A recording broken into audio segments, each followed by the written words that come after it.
Oh.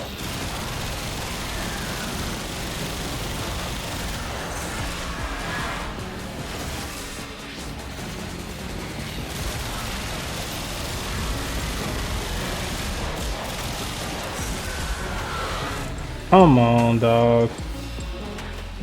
I'm talking about with ease is disrespectful. Here we go. What is good, YouTube? It's your boy Kurt, and we are back with another Warframe video. Mesa has been summoned and requested for a build, and I got one. So let's get right into it.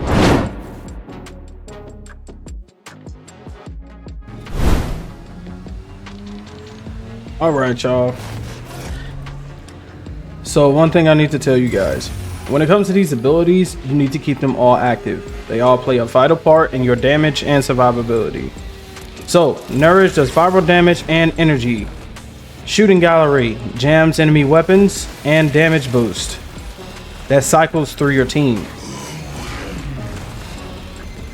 I forget to mention that the scrubbers are prone to spore buildup that can spontaneously form a Hang on. that'll absolutely bump your therapist up attack bracket.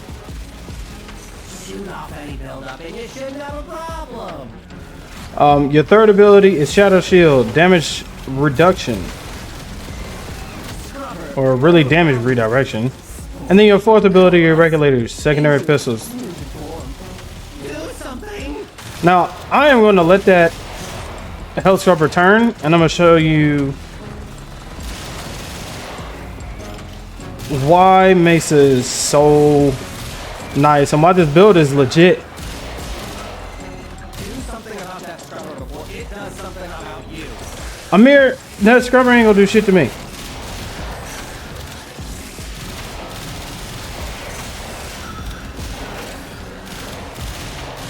So we have Archon shards that trigger more and more Your health scrubber.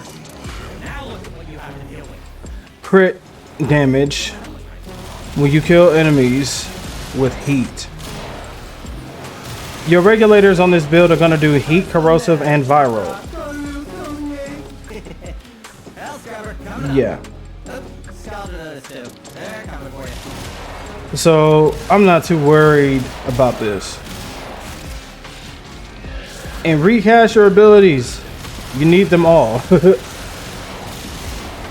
So cast your 1, 2, 3, and 4. By any means necessary, keep them all active. Damage reduction, crowd control, your regulators, your fourth ability, energy, viral damage. You know what I'm saying?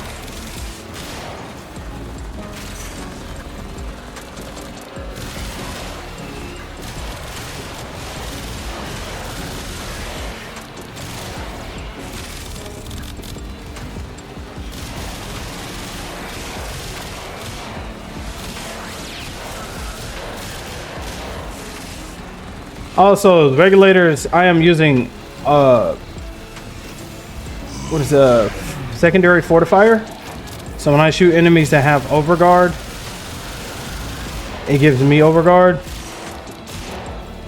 For 100 damage you do, and it does 8 times the damage to overguarded enemies.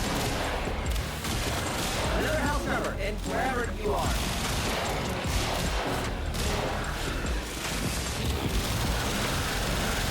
So honestly and truthfully, whether you kill these enemies, whether you oh, hang on.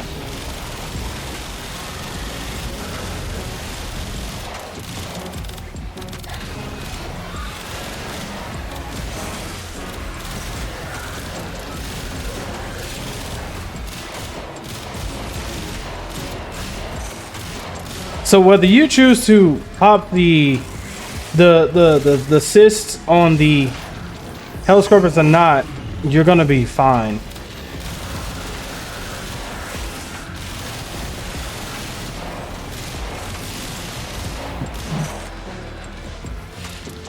But yes, absolutely keep all 4 abilities. Your second and third ability actually goes really nice because not only do you jam weapons with your second, but then you do damage redirection or damage reduction with your third ability. Well, technically it's both, because the enemies that shoot stuff at you, they get hit with some of those rounds back at them. His weapon is jammed. Hold on, my regulators.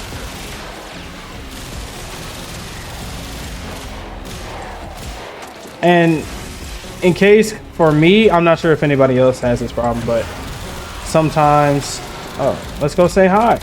Sometimes the regulators, the sight gets so small and I can't aim at like enemies for whatever reason. Like it'll get really small and all of a sudden it doesn't register that it's inside of that ring, I guess. That's a problem for me, but I just reset, like cast my abilities.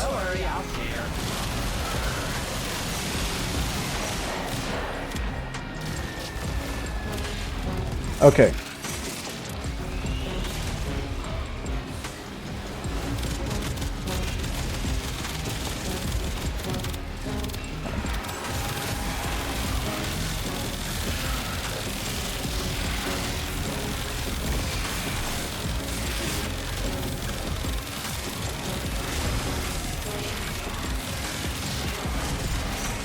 Okay, what if I did this?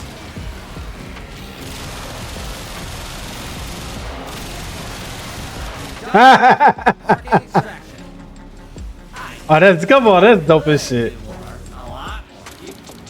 Jam them weapons, crowd control, and they can't really fight back. So, yeah, you know what I'm saying?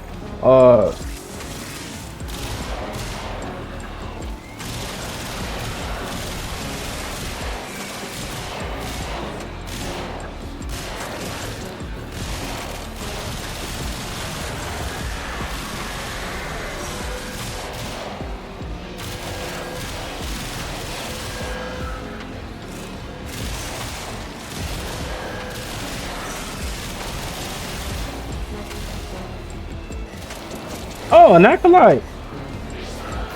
Well, let's see how this goes.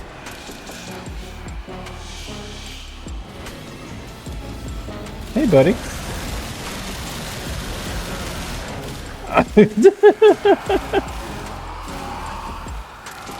All right, man. I think y'all seen enough. Let's go and get up out of here and get to this build, man. All right, on to the build, baby. Let's do it. All right. So today's build is going to be focused around duration and strength. Now, I've heard that it's diminishing returns if you put her strength above 200s for the regulators. It really is no point. So at least build the rest of that somewhere else. And I put that for duration. Why? Because her energy pool is not really too much where I can just cast and forget and kind of just play it carelessly. You have to be careful because sometimes if you put her efficiently way too low, it could cost you. So that's the reason why we have streamline and prime flow. Precision intensified, so your fourth ability gets the most out. You get the most out of your fourth ability. Arcane velocity on critical hit, 90% chance for 120% fire rate. So this is for fire rate. And arcane hotshot. It's arcane hotshot. You know what I'm saying? Like, throw that on there. Your regulators are going to be doing 3 different elemental damage types. It's going to be corrosive, heat, and viral. So, you know what I'm saying? Energy economy is going to be great with your nourish and viral damage on top of that. This is the reason why I said all of your abilities should be active. Okay? You're going to need this for your survivability and damage. Feel free to copy and paste on the build. You know what I'm saying? Survivability is going to be rolling guard, and then it's going to be your second and third ability. Jam them weapons. You know what I'm saying? Give yourself your damage reduction. With this build, the damage reduction, and I believe it caps out at 95%. So there you go. You know what I'm saying? Archon shards. Ooh. Archon shards. We're running 5 of these bad boys. Is it necessary? Yes. Is it overkill? Maybe. But is it fun? Absolutely. So increase secondary crit chance by 1.5 every time you kill an enemy affected by heat status. That's every single time you fire at somebody. So that's gonna go insane. I think it was like 336% on critical chance, and yeah, run 5 of these Tau Force or regular Archon shards. Feel free. Regulators. This is my build. I think I copied this from someone else. Yeah, you're gonna use secondary fortifier for another weight of survivability. When you hit an enemy with overguard, every 100 damage that you deal, it gives you back overguard. I one tapped somebody with these regulators, and I ended up, I think the max you can get is about 15,000. And I'm not gonna lie to you, it goes pretty quick if you have multiple enemies trying to attack you. So please use this arcane. It's definitely dope. I'd rather you know that you can do damage without having to overkill with a damage arcane. Go for something that can keep you alive to do that damage. You know what I'm saying? Yeah, but feel free to copy and paste. I spent quite some forma on this thing. You know what I'm saying? You could throw another forma for the excellent slot. I don't really care too much for excellent slots unless it's absolutely necessary for that weapon or warframe. It is entirely up to you. I use the Sciated to group enemies together so you can get that energy at the beginning of missions. If you have space for preparation, go for it. You know what I'm saying? But if you don't, Sciated or a weapon that can drop enemies so you can get that energy and then start laying them guys down. You know what I'm saying? Yeah, that's all I have for today's build. Let me know what you guys think in the comment section. Who should be the next in the Warframe guide list that we got going on here, man. Also for other games and content, I'm thinking about Forza Horizon 6. When I was in the Marine Corps, we deployed to Japan, and that's where the game is going to be next. So I would absolutely love to, you know, dive in there, and I want to share that experience with you guys. I used to love playing Forza. That was my game back then, man. But let me know what you guys think in the comment section. Thank you guys so much for kicking it with your boy. Hit that subscribe button if this video has helped you. Check out the other videos that I have in my playlist, and I will see you guys in the next video. Peace.